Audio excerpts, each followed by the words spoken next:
I love cooking and I love teaching people how to cook.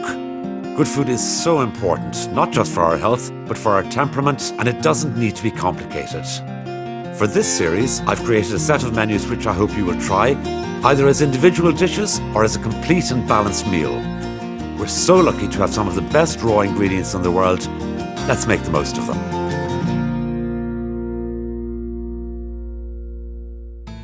There was once a time when crudités, usually strips of raw carrot and celery and a sauce of some kind into which the vegetables were dipped, were regarded as very sophisticated.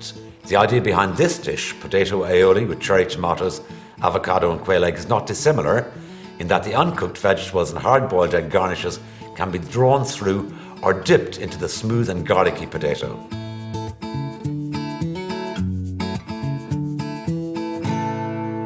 It's very important to deal with the potatoes for the potato aioli while they're still hot. If you allow the potatoes to cool, they may get a little gluey on you, so they won't be nearly as charming. So I've cooked my potatoes in boiling salted water, and I like to cook them, generally speaking, with the skins still on, which means, of course, I have to peel them at this stage. Now, the potatoes should be, ouch, too hot to handle at this stage. So just peel the skins off. I mean, you could have peeled them before you cook them, and it would mean that you wouldn't have to do this stage. But I do think that cooking them with the skins on gives you a better flavour. So I'm going to push these potatoes through what's called a mouli legume, or a potato ricer, some people call it. And that means I'll have absolutely no lumps in the aioli later on when I'm serving it. So those going in there, and then push this through. It also goes through the mouli much quicker when the potato is hot. That's pretty much what we can achieve. Then scrape that off there. Okay, so to that potato, we're going to add a little mayonnaise. So some lovely homemade mayonnaise, like that. And then, which may seem like a strange ingredient, when I'm straining the potatoes, I keep a little of the potato cooking water, and I'm also going to add a little of that in there, and maybe some more in a moment. Some chopped parsley to add lovely green and flavour, some chopped chives to add more green and more flavour,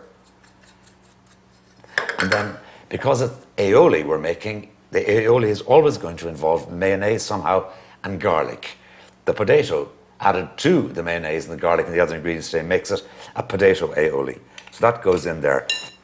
Now at this point, mix and decide. What we're looking for is just a nice sort of gentle puree. So decide if it needs, I think it needs another little bit of mayonnaise like that, and a few more drops of the potato water, like that.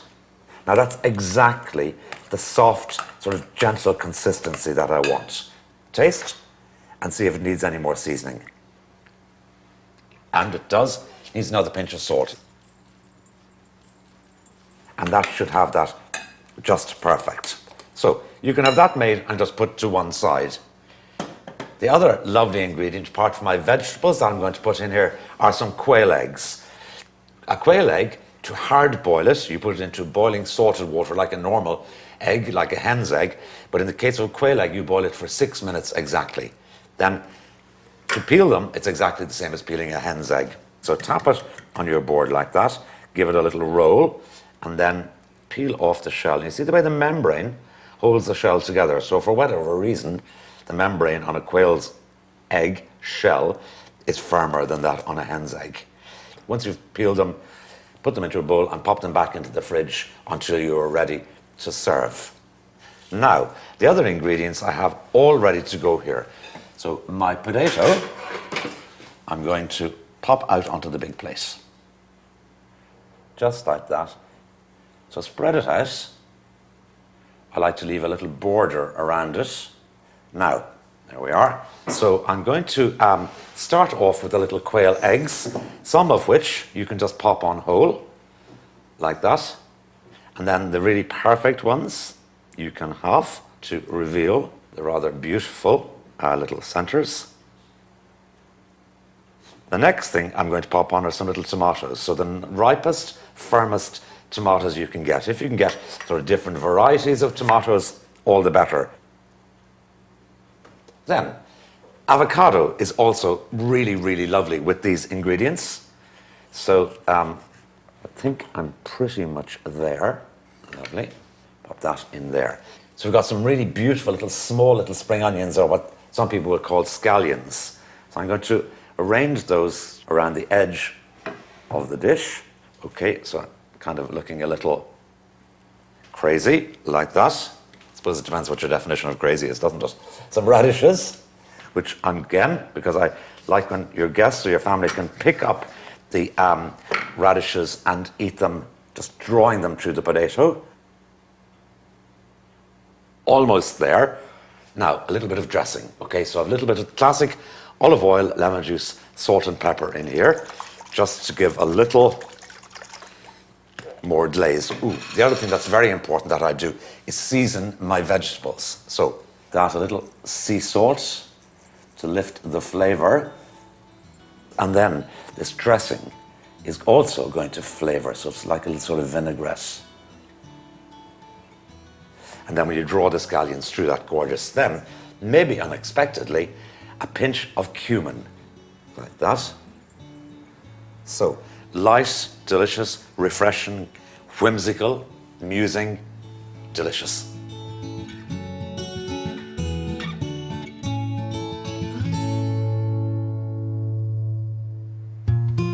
This meal is meat-free, and having at least one meat-free day per week is a notion or aspiration that many of us are now considering as being worthwhile on lots of different levels. For many non-meat eaters, the aubergine has long been one of their staple ingredients, and I'm going to cook 2 dishes with this underappreciated vegetable that I think you'll really love.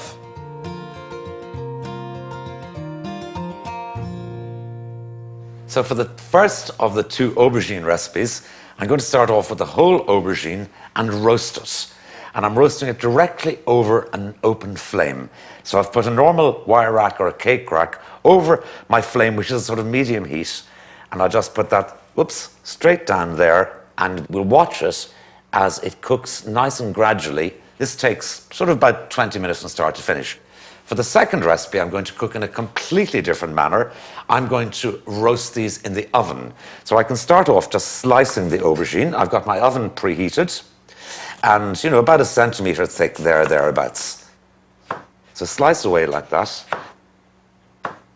Now, for the roasting oil for these, I have got some olive oil, about 3 tablespoons of olive oil, some roasted and ground fennel seed, about a teaspoon of that, about a teaspoon of honey, and that's going to help build up a nice bit of colour on the aubergines when they're roasting in the oven, like that. We'll be using honey again, a pinch of chili flakes for a little bit of a heat, and then, importantly, some salt and pepper. So give that a good mix. Okay, so that's it. Now, so paint these guys, and then I'm putting them onto a tray lined with parchment paper, and each time you dip the brush into the oil, make sure you get right down to the bottom of the bowl to get some of that honey that's going to caramelize. Now, I'm keeping out of the side of my eye a little eye on this fellow here, who's grilling away. So let's just stop for one moment and just move it around. Now, you can see what's happening. See the way the skin has become brittle. So let it just sit there for a moment. Okay, so paint away here. I want to get all of that dressing onto the aubergine slices. Right. Last little bit. And what we will do with these is we'll turn them once during the cooking, just to make sure they colour nice and evenly. They want to get a nice bit of colour on them. Okay, so that's those ready for the oven. Easy as pie.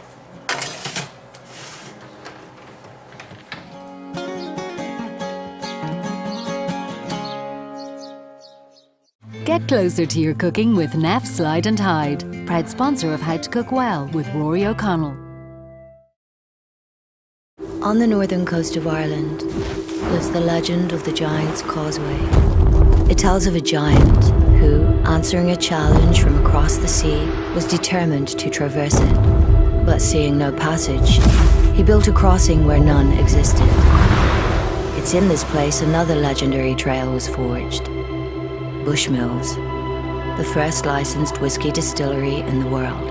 A reminder to all that when there is no path, you make your own. Get closer to your cooking with Neff Slide and Hide, proud sponsor of How to Cook Well with Rory O'Connell.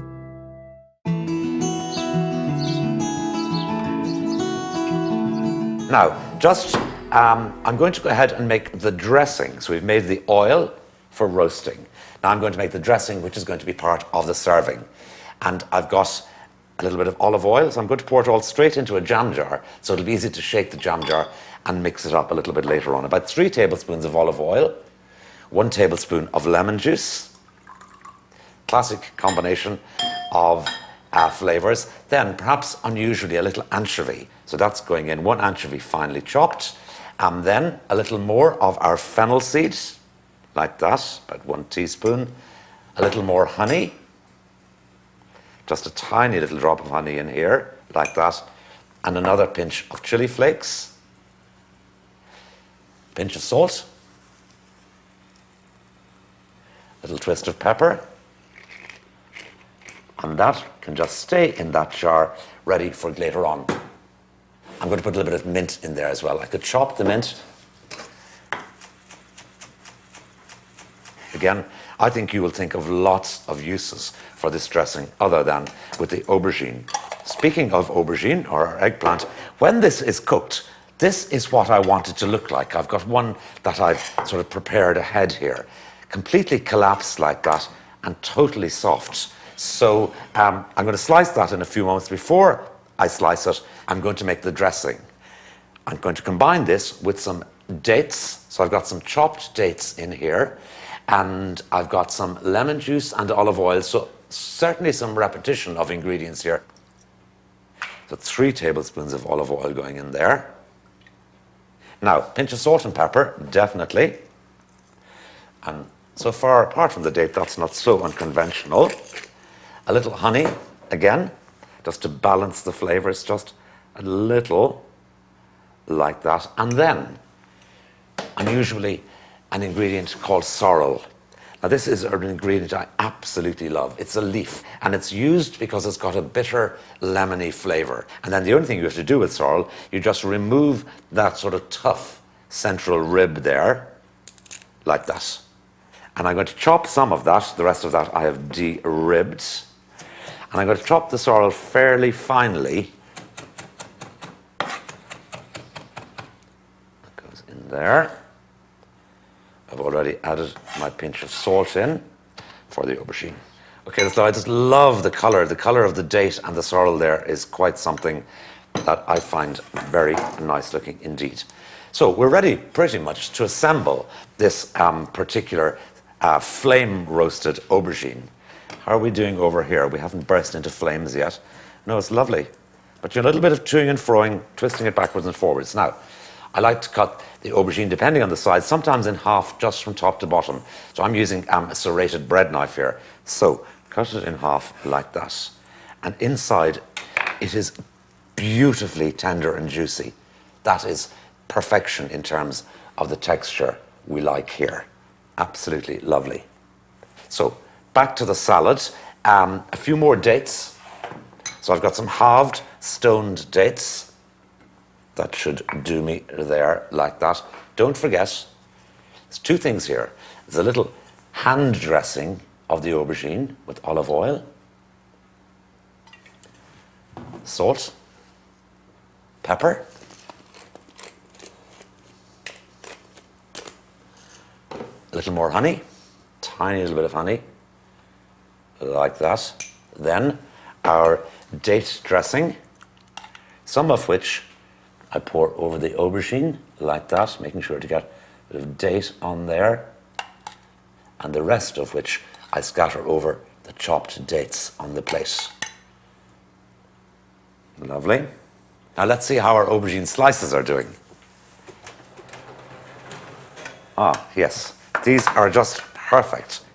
And to assemble them, put them in a single layer onto a dish. And then there's all sorts of things you could put on at this stage. I mean, honestly, they're delicious just as they are. But our topping of choice today is some lovely Irish buffalo milk ricotta. So the ricotta, just spoon it on, just a little, not too much. Lovely. Look how lovely and crumbly that ricotta is. Really, really lovely. And then we mustn't forget our delicious dressing to drizzle over these that we made a little bit earlier on. And that is conveniently in our jam jar here. So give that a good shake and then spoon a little of that over each slice of aubergine. If you wanted to, you could break a little bit more mint over the top of them, like that. And while I have mint in my hand, I'm going to also break a little bit at the last minute over our flame roasted aubergines here. And the only other thing these guys need are some toasted pine nuts. So there's two aubergine dishes. So a vegetable that perhaps we might be a little bit afraid of in this country, that we know during the summer we can grow under glass or under plastic in large quantities. So it's something we should use more of, and I think they're really, really delicious.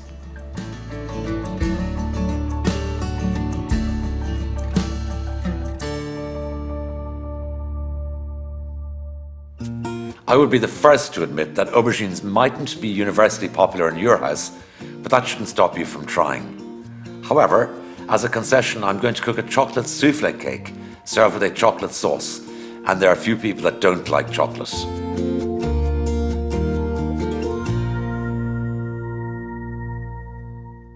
My chocolate is melting for the chocolate cake. And as always, when you're melting chocolate, you need to be very careful just not to overheat it. So I placed my chocolate in a nice heavy bowl, sat it over a saucepan of water, brought the water up to a simmer, and then turned off the heat. And as you can see, it looks almost in the saucepan as if it's not completely melted. But if you give it a little stir like that, it's just perfectly melted. So I'm going to take that off the heat. You can see there's still steam underneath, and allow that to sit there just while we look at and get the ingredients and the cake tin, all the other things ready for assembling the cake. So I'm going to separate my eggs, and the whites I'm keeping separate because I'm going to whisk up the whites with some caster sugar and to make a sort of almost a type of meringue really, and we will fold that meringue into our chocolate base. So essentially here what we're making, we know we're making a flourless chocolate cake, but we're really making a type of chocolate souffle. So 6 of those, and they go into my bowl to whisk. You can use a handheld whisker for this if you want to, but I'm going to pop them into this machine like that. So I'm going to start off whisking, and then when they start to get just a little bit of volume, I'm going to add in half of the caster sugar. That's very important in this recipe. Half the sugar goes in with the chocolate mixture, and half goes in with the egg whites. So don't shoot them all in with the egg whites, and you'll be looking for the rest of the sugar, and then you realize sugar.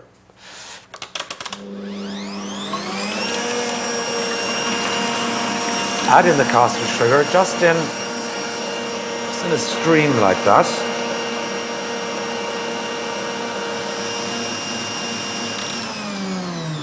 Okay, this looks to be at exactly the stage I like it to be at.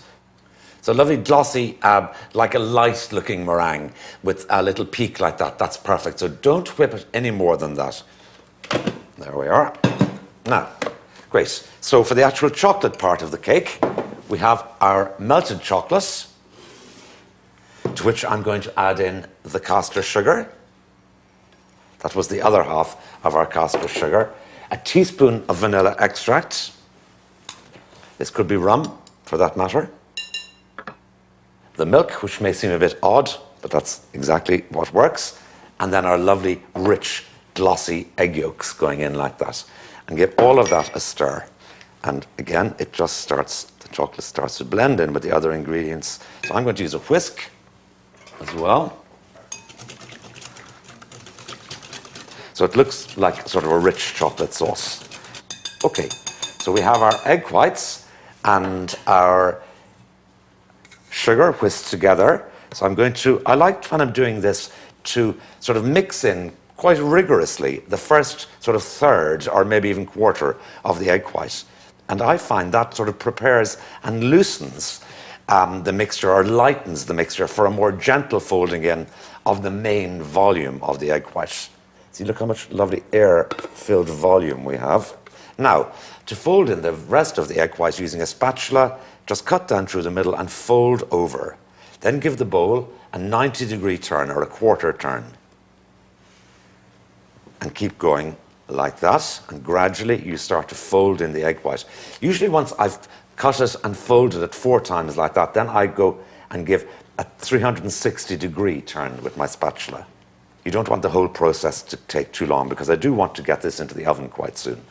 So my spring-form tin is ready. I've just brushed it all around the sides with butter and put a little piece of parchment paper, as you can see, a disc of parchment paper in the bottom of the tin to make sure it won't stick, to be sure, in other words. So then decant that nice and gently. Look at that. I mean, it looks so gorgeous. Okay, there we go. We'll put that to one side. Does anybody get to lick the spatula anymore, or is that completely a thing of the past? So that we're going to pop into the oven to cook. I've preheated my oven at 180 degrees. It takes about 30 minutes, but we're going to have a little look at it after 20 minutes.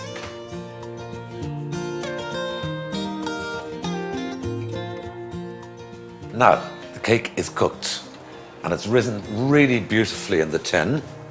So at this point, it looks like a chocolate souffle, really. We take it out, and that's got to cool completely. So we're going to let that cool, and we'll come back to that later, turn it out, and make our sauce to go with it.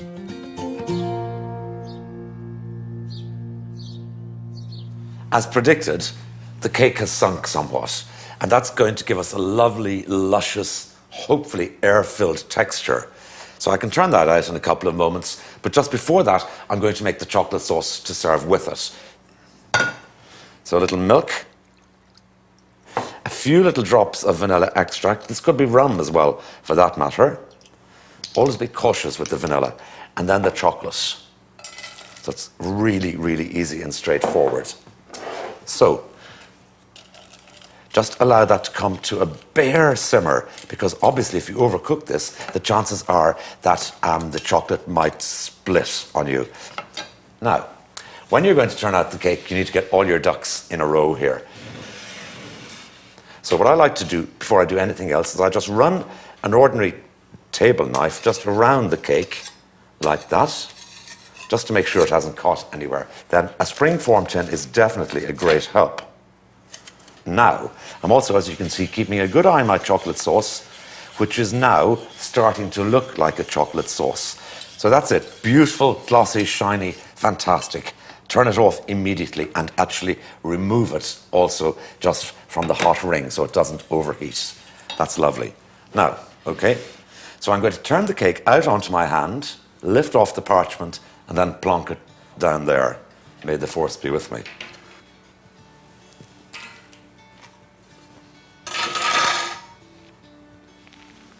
Ooh, look.